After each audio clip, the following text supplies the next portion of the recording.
Hello and welcome. So now we are going to make a game.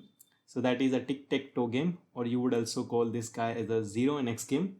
So let me just show you how the game would look like once you code for it.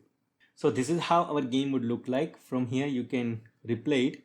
Here the first label shows the user score and the second thing shows computer score. So that means we are playing against a computer. So let me just click any move. So I would mark my 0 as here. So as you can see, there is a music is also there. So let me just say if I click 0 right now here. So now if I mark 0 here, that means I will make a pair and I will win the game. So let me just show you. So if you see, the score is updated now. So now let me just try to make my move here.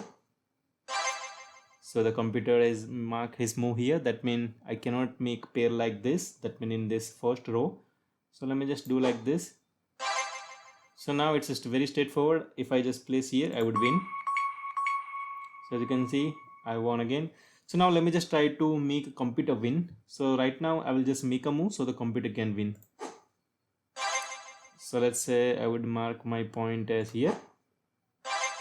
So I would mark it anywhere else so computer can mark this guy and it can win. So let me just mark it here maybe. Okay, so let me just mark it here. Okay, so again I will win. Let me just try to make computer win.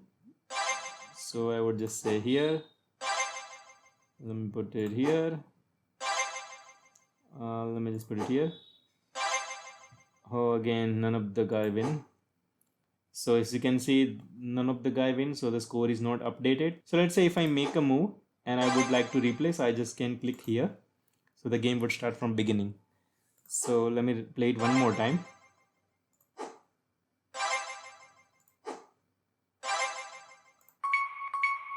So again I won.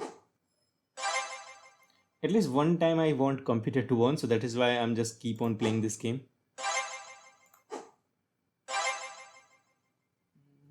Okay. So finally computer is won and score is 1. So this is the game that we are going to make from next videos. Thank you.